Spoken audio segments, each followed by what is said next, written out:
best books of 2023. If you don't like these books, if you didn't think they were good, if you didn't just care for them, that's fine. I don't care, because I love these books and this is my list. But if you don't like them, I'm fine with you giving your opinion.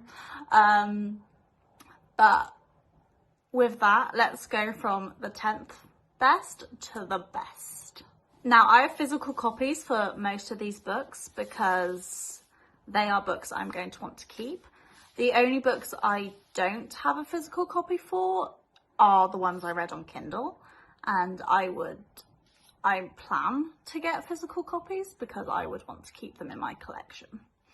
So the 10th best book of the year was In the Lives of Puppets by TJ Klune.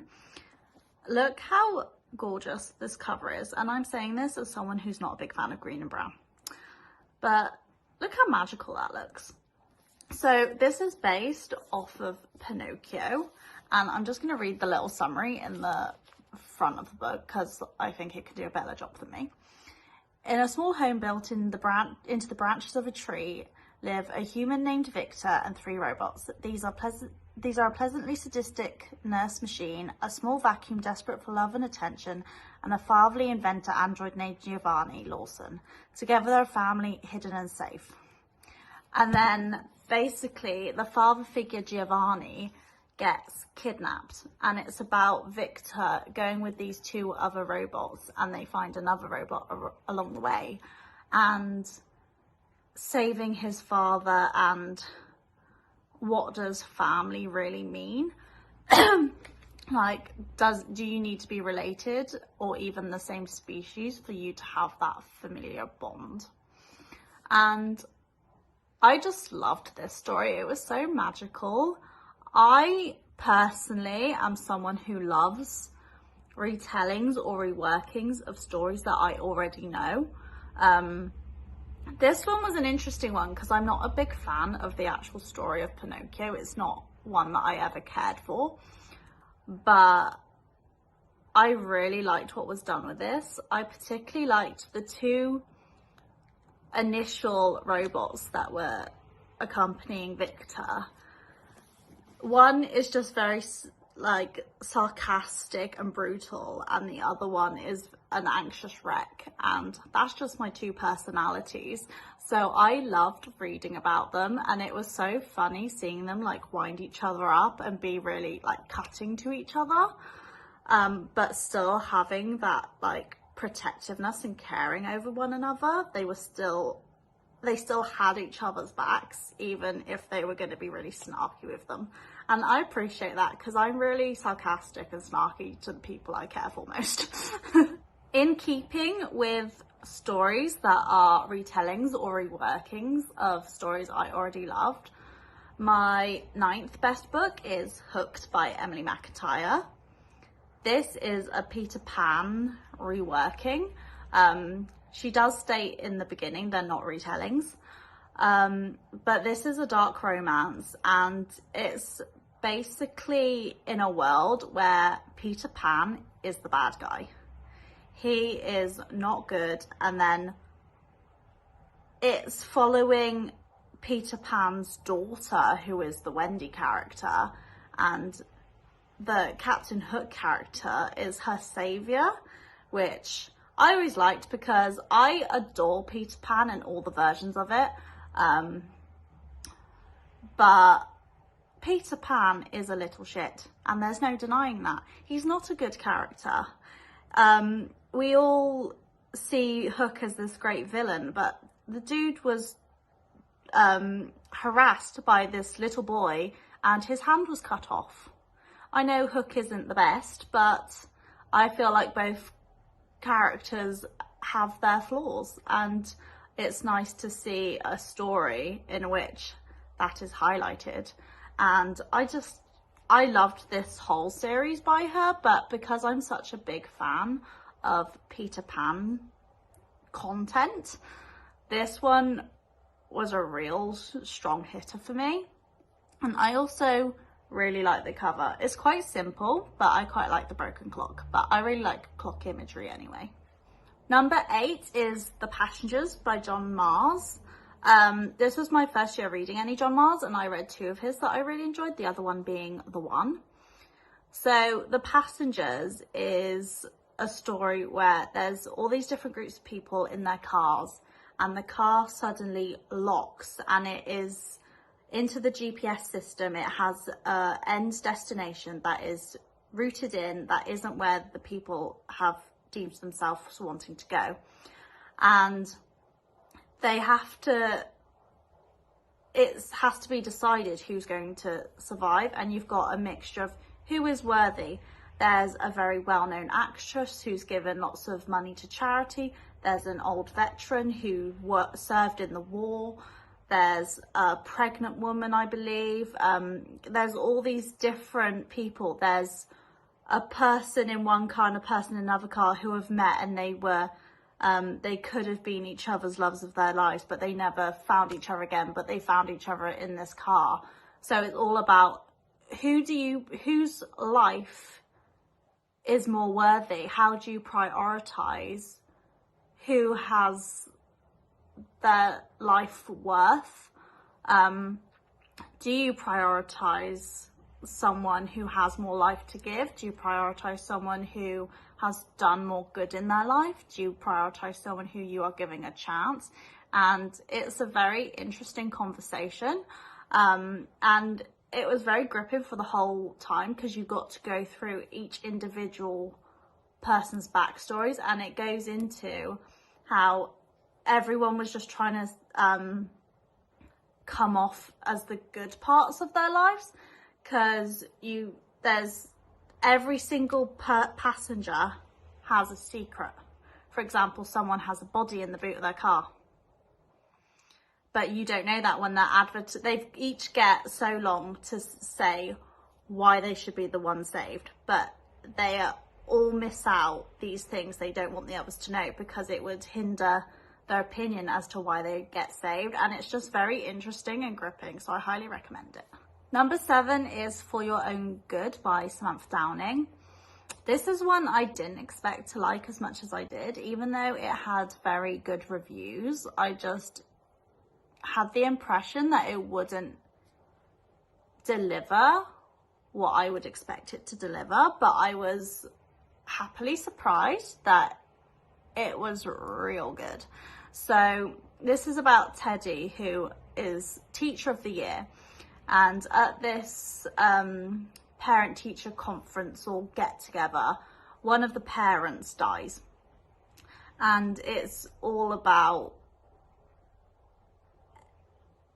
seeing like how his mind works, really.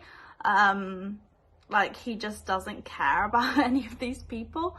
Don't want to go too much into it because it is a thriller, so everything's like being revealed as you go, but I thought this one was written really well, and it was such a good story.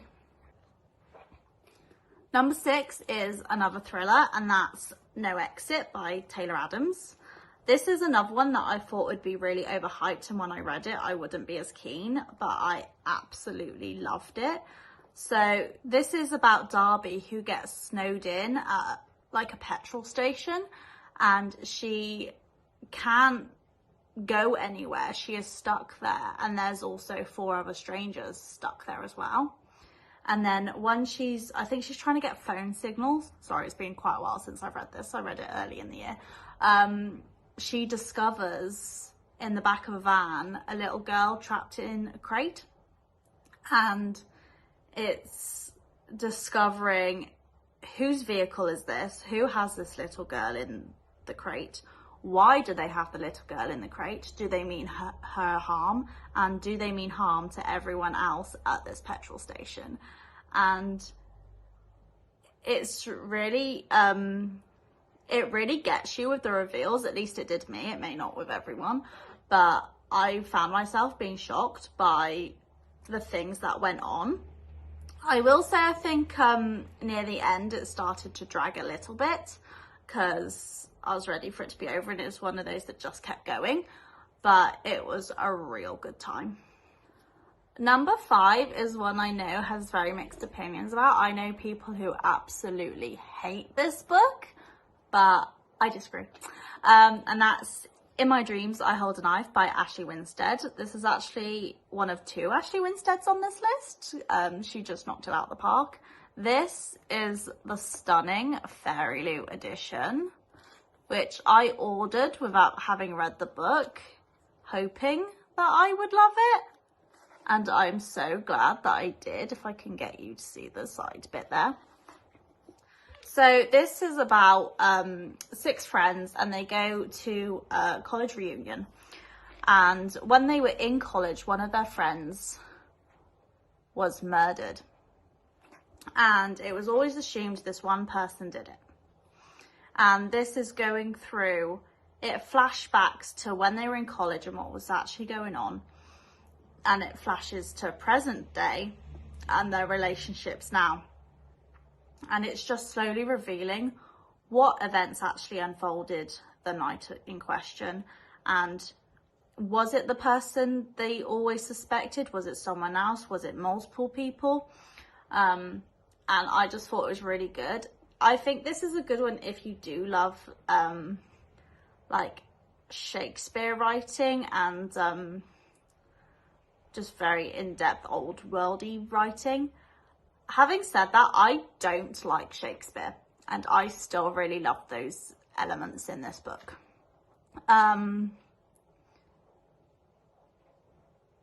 The only like setback of this book is In My Dreams I Hold a Knife.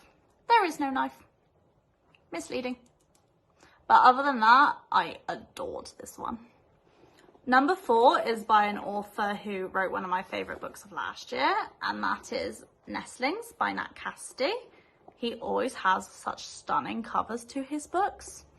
I will say I personally preferred Mary, his debut novel.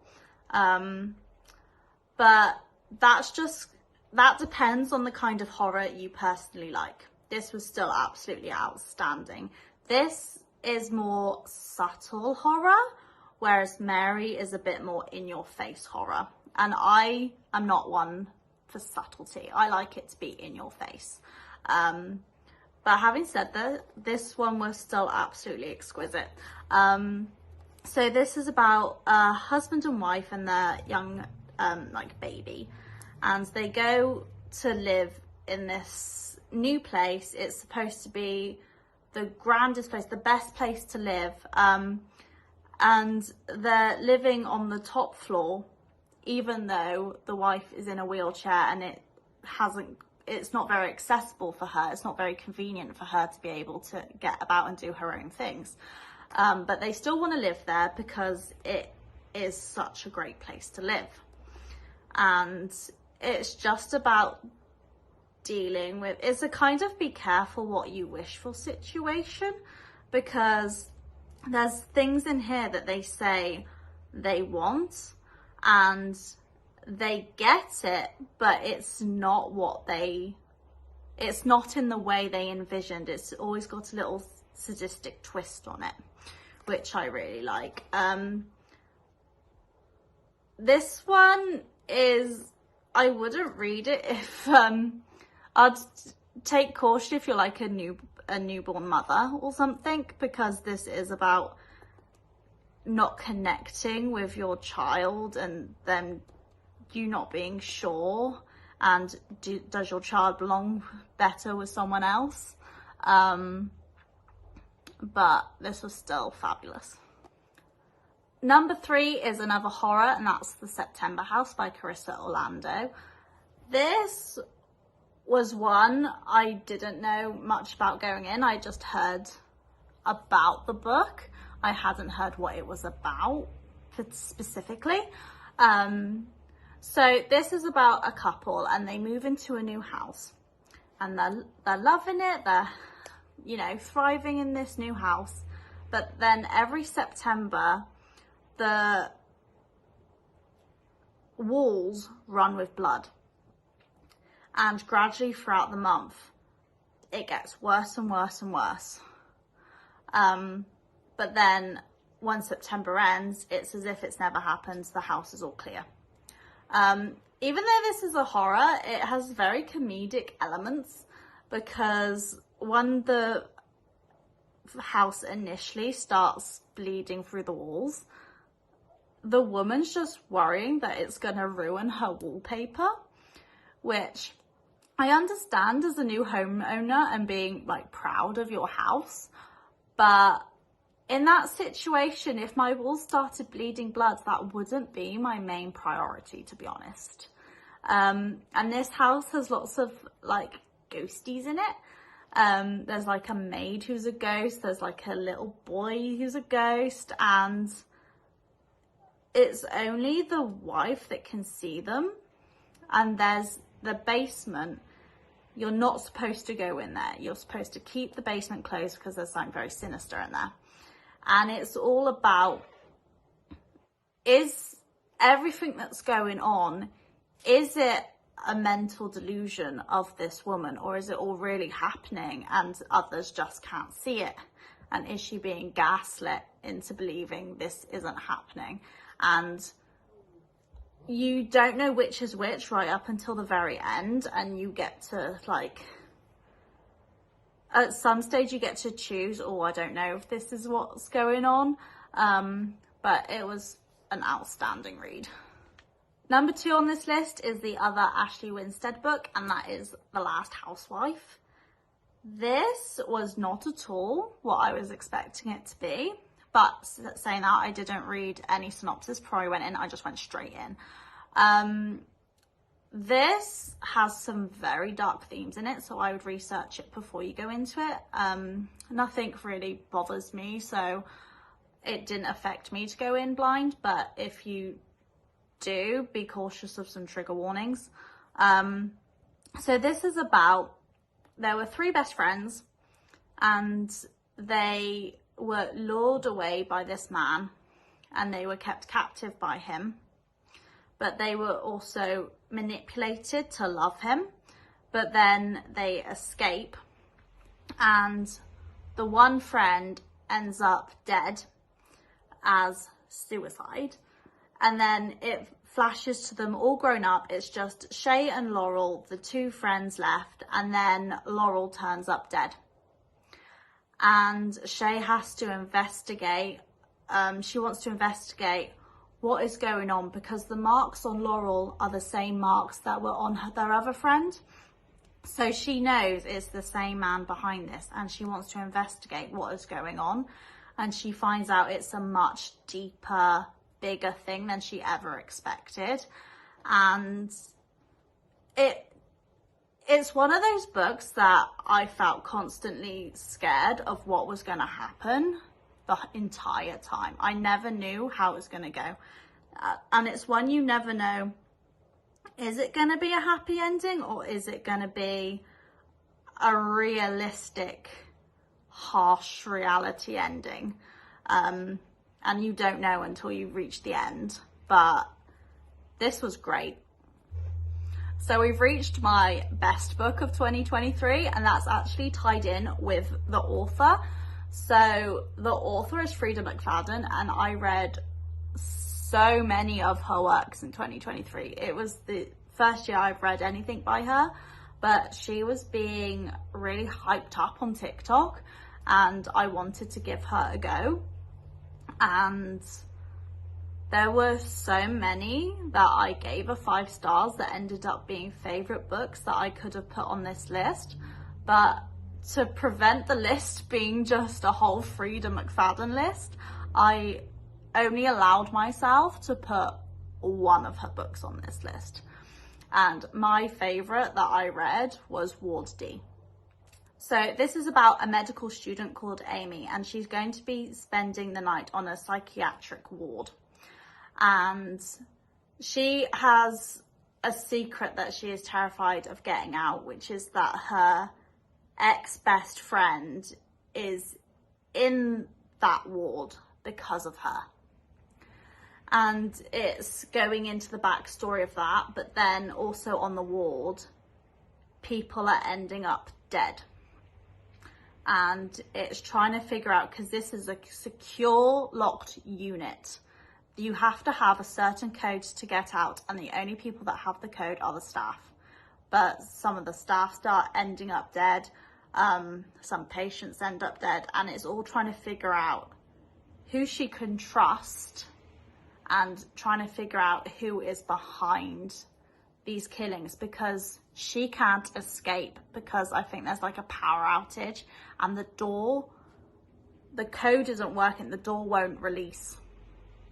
So she is trapped in this enclosed unit with a killer or potential multiple killers. And it's all about who can she trust, who's the killer. It's also questioning her own mental state, because there's a question of, should she be in this ward herself? And is all this stuff actually happening? Or is this part of a psychotic break that she is having? And it was just really gripping. And even if I suspected people, Frida has this great way of surprising me.